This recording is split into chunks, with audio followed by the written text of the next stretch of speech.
Pengertian dari teori akuntansi adalah sekumpulan asumsi, kerangka kerja, dan metodologi yang digunakan dalam studi dan penerapan prinsip laporan keuangan. Mengapa penting untuk memahami teori akuntansi? Teori akuntansi membahas tentang bagaimana bentuk prinsip pelaporan keuangan tersebut diterapkan dalam industri yang berkaitan dengan akuntansi. Berikut adalah beberapa jenis teori akuntansi. Yang pertama, teori positif akuntansi. Yang kedua, teori normatif akuntansi. Dan yang ketiga, teori kritis akuntansi. Pengertian dari teori positif akuntansi. Teori ini berfokus pada pengukuran dan pelaporan informasi keuangan secara objektif. Teori ini menjelaskan fenomena akuntansi seperti apa adanya atas dasar pengamatan empiris pada setiap aktivitas keuangan di perusahaan atau lembaga. Teori normatif akuntansi. Teori ini menjelaskan fenomena akuntansi untuk menjustifikasi dan membenarkan standar akuntansi dengan tujuan yang harus dicapai atas kehadiran dan pembentukannya. Dan teori kritis akuntansi. Teori ini mencoba untuk menjelaskan bagaimana faktor-faktor ekonomi dan kondisi lingkungan menentukan akuntansi yang dipraktikkan dan bagaimana akuntansi mempengaruhi perilaku ekonomi. Teori ini menekankan pada fakta bahwa kebijakan akuntansi yang berada dan menghasilkan hasil yang berbeda, dan bahwa segala sesuatu yang terjadi secara ekonomi akan memiliki dampak pada akuntansi.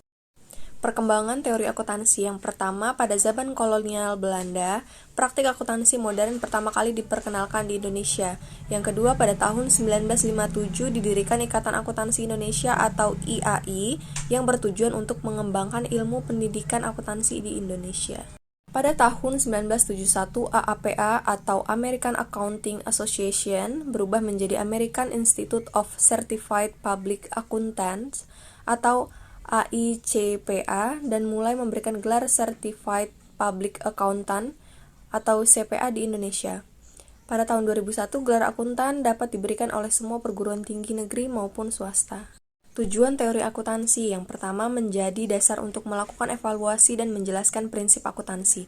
Yang kedua, hasil akuntansi bisa menyederhanakan sesuatu yang kompleks dan menyeluruh. Yang ketiga, teori akuntansi dapat memecahkan masalah secara lebih tepat. Teori akuntansi dapat pula. Yang keempat, teori akuntansi dapat membantu dalam pengambilan keputusan. Kesimpulannya, teori akuntansi adalah sekumpulan asumsi, kerangka kerja, dan metodologi yang digunakan dalam studi dan penerapan prinsip pelaporan keuangan. Teori akuntansi membahas tentang bagaimana bentuk prinsip pelaporan keuangan tersebut diterapkan dalam industri yang berkaitan dengan akuntansi. Teori akuntansi mencakup konsep dasar seperti akrual, penilaian, klasifikasi, jurnal, dan laporan keuangan. Teori akuntansi juga mencakup aspek kompleks seperti penilaian aset, pengungkapan, dan akuntansi aktuaria. Teori akuntansi memiliki beberapa elemen atau unsur penting dalam pencapaian tujuan, yaitu relevansi, keandalan, dan kesesuaian.